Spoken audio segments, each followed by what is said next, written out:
कितना दम है इन पावर स्टार्स में? पवन सिंह सच्चा सिपाही है बीजेपी का। एक तरफ खेसारी लाल है, पवन सिंह भी जिला में आ रहे हैं, बहुत जल्द आएंगे। अब प्रचार जोर शोर से होगा बीजेपी के। कोई कितनो दम लगा ले, मोदी के नेतृत्व में बहुत ज्यादा काम हुआ है। याद करें 70 साल लोग। दम खेसारी लाल में है, दम है तभी ना एगो पार्टी में और एक दम है तभी ना। खेसारी लाल जमीनी नेता है, वो कोई छल कपट वाले नेता नहीं है, इसलिए वोट पर आरजेडी तेजस्वी रोजगार के बाद तेजस्वी नहीं आएंगे। बिहार के सियासी अखाड़े में इस बार भोजपुरी के सुपरस्टार भी अपना दमखम दिखाने के लिए तैयार हैं। एक तरफ भोजपुरी के ट्रेंडिंग स्टार कहे जाने वाले खेसारी लाल यादव छपरा से ताल ठोक रहे हैं, तो दूसरी तरफ रितेश पांडे और मैथिली ठाकुर भी इस बार चुनावी मैदान में नजर आएंगे। और इन सब के बीच में पावर स्टार कहे जाने वाले पवन सिंह भले ही चुनाव न लड़ रहे हों, लेकिन वो बीजेपी के लिए चुनाव प्रचार करते दिखेंगे। तो सवाल इसी बात का है कि किसके पावर में कितना दम है। खेसारी लाल यादव, पवन सिंह, कौन किसमें दम है ज्यादा? देखिए, दम किसी में नहीं है। बिहार का पूरा युवा बदलाव के मूड में है और इस बार बदलाव तय है।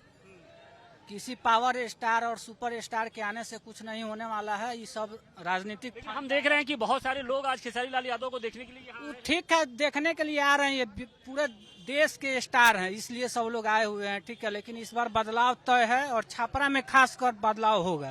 छपरा में बदलाव होगा, मतलब खेसारी लाल यादव %। पवन सिंह आएगा नहीं आएगा इसका गारंटी नहीं है, लेकिन छपरा में बदलाव तय है और बदलाव होगा। खेसारी लाल यादव भी चुनाव लड़ रहे हैं। पवन सिंह भले टिकट न मिला हो, लेकिन वो प्रचार कर।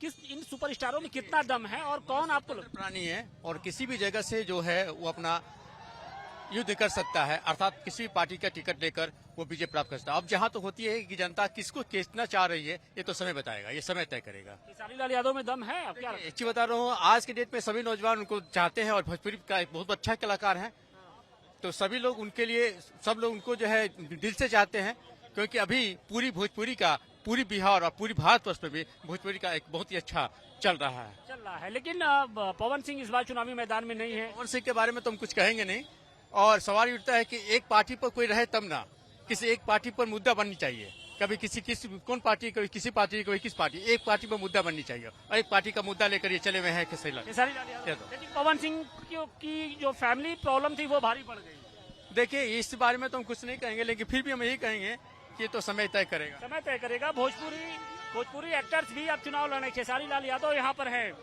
पवन सिंह को भी मैदान में उतरना था, लेकिन वो नहीं आए। कितना दम है इन पावर स्टार्स में? पवन सिंह सच्चा सिपाही है बीजेपी का।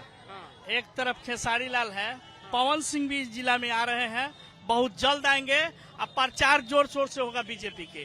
कोई कितनो दम लगा ले, मोदी के नेतृत्व में बहुत ज्यादा काम हुआ है। याद करें 70 साल लोग, कांग्रेस 70 साल राज किया। दोनों ये जो एक्टर्स हैं, जो गायक हैं, कलाकार हैं, दम किसमें दिखता है? पवन सिंह पावर स्टार एजे से शुरू होला, एजे खत्म हुई। पवन सिंह का परतर खेसारी नहीं न कर सकते हैं, लेकिन लड़ तो रहे हैं। लड़ने के लिए खेसारी हमारे साथ मृत हैं। उनके हम कई गो प्रोडक्ट्स में काम किए हुए हैं। खेसारी के बारे में हम जितना जानते हैं उतना कोई नहीं जानता होगा। खेसारी को कह रहे हैं कि दम नहीं। सर, हम लोग को बदलाव चाहिए।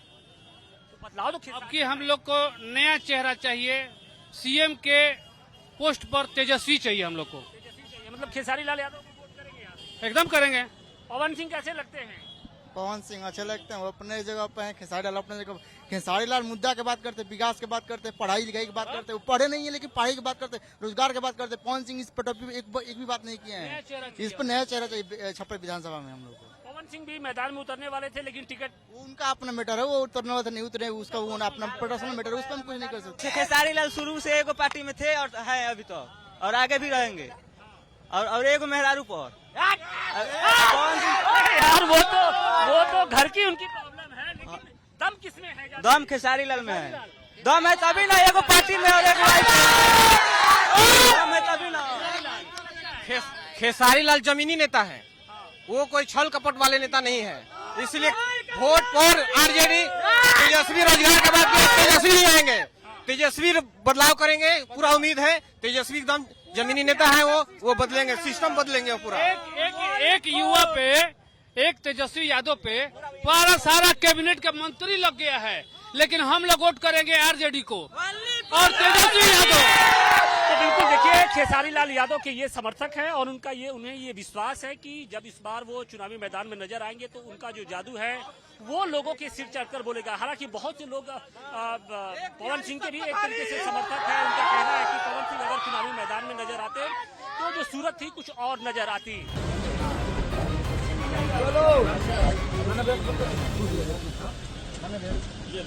जिस तरह मैंने खुद को बड़ा किया, प्रयास उसी तरह रहेगी कि जिस तरह मेरे बच्चे बेहतर स्कूल में पढ़ते हैं उसी तरह हमारे छपरा के भविष्य जो आने वाले बच्चे हैं जो हैं वो कम से कम बेहतर स्कूल में पढ़े, उनका इलाज के लिए बेहतर स्वास्थ्य हो। और सबसे बड़ा हम लोगों का जो पलायन रोकने का जो आज हम अपने बच्चों के बीच में अपने बच्चों के बीच में नहीं रह पाते हैं, होली में नहीं रह पाते, उसके लिए हर पत्नी अपने पति का वेट करती है। और तेजस्वी भैया का एक संकल्प है और हमारे पूरे महागठबंधन का संकल्प है कि हम लोगों को पलायन रोकना है। उसके लिए हमें रोजगार की व्यवस्था जो भी हो सकती है, देखिए एक बार बदलने की जरूरत है। अगर आपको लगे कि नहीं सही, हम अच्छे नहीं है तो हमें भी बदल देना। हम ये नहीं कह रहे हैं कि हमें रेगुलर कर देना, आप एक बार बदल के तो देखो बिहार बदलता है कि नहीं। हमने अभी बिहार को बदला ही नहीं, हमने अपने सोच में कभी बिहार को बदलते हुए देखना नहीं चाहे, इसलिए शायद बिहार अभी तक नहीं बदला। और हमारे तेजस्वी भैया का ये संकल्प है और हमारे पूरे महागठबंधन का संकल्प, और मुझे लगता है कि पूरे बिहार का ये संकल्प है कि हम लोग बेरोजगारी से बहुत जूझ रहे हैं। बिहारी शब्द जब आता है तो लोग गाली के हिसाब से उसको लेते हैं। हम हर शहर में जाकर मजदूरी करते हैं और हमें दुनिया मजदूर समझती है। अगर हम अपने शहर में अपने घर में मजदूरी करेंगे ना तो हमें लोग मजदूर नहीं, हमें अपने घर के ही लोग हमें मेहनती बोलेंगे। और शाम को अपने पिता के साथ अपने पिता का आशीर्वाद लेंगे, अपने पत्नी का प्यार पाएंगे, अपने बच्चों को धुतकारेंगे, अपने बच्चों को प्यार भी करेंगे, मारेंगे भी, सब करेंगे, अपने बच्चों के साथ रहेंगे और शायद हम लोग का जीवन अपने फैमिली के साथ।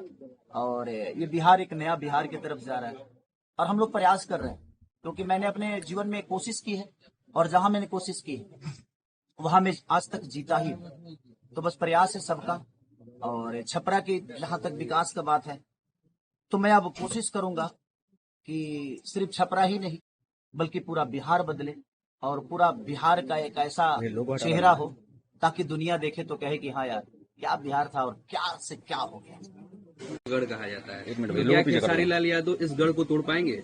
देखिए, गढ़ तोड़ने के लिए मैं नहीं आया, मैं लोगों के प्यार पाने के लिए आया हूँ और किसी का गढ़ नहीं होता है। मुझे लगता है कि अगर वो लोग बेहतर काम किए होते तो खेसारी को यहाँ आने की जरूरत ही नहीं थी। मैं किसी का विरोधी नहीं हूँ, मैं किसी का विरोध करने यहाँ नहीं आया हूँ।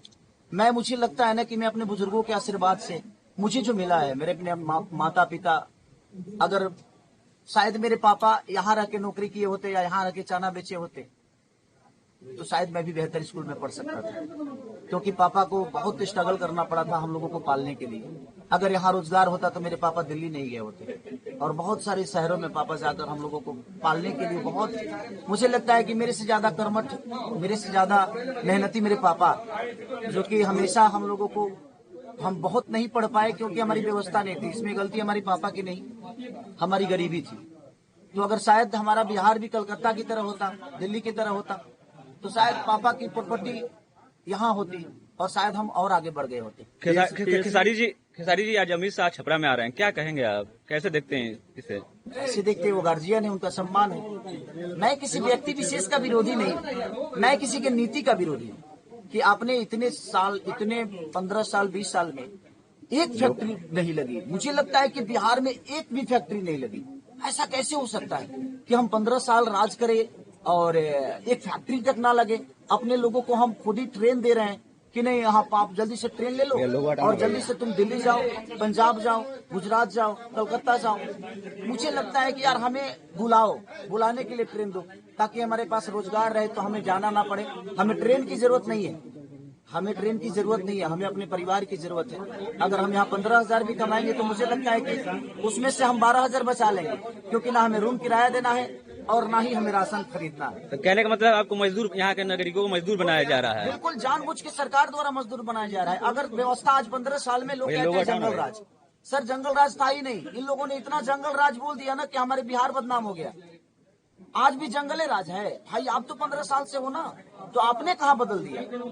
आज भी तो लोग बेरोजगारी में है, आज भी तो पलायन हो ही रहा है, पलायन रुक ही नहीं रहा है। हर वो औरत अपने दीपावली में अपने पति के लिए रोती है, वो बच्चा अपने पिता के लिए रोता है, वो पिता अपने बेटे के लिए रोता है कि काश रहता तो दिवाली साथ में मना लेते, होली साथ में मना लेते, छठ साथ में मना लेते। ट्रेन की हालत नहीं देखते हैं, यहाँ छपरा की स्थिति नहीं देख रहे हैं आप। आज इतने व्यापारियों का दुकान में पानी घुस गया है, डीएम ऑफिस तक पानी घुस गया। आखिर किसका देन है? कहीं ना कहीं सरकार का ही देन है कि अगर आप बरसात से पहले या अगर ये व्यवस्था आप कर देती तो शायद हमको नहीं लगता है कि व्यापारियों का वो दुकान नुकसान होता, उनका सामान नुकसान होता। उसको किया जा सकता है। आपको कोई विधायक या कोई मंत्री इसलिए नहीं बनाता है कि आप अपने पोजीशन और पद के लिए बनो।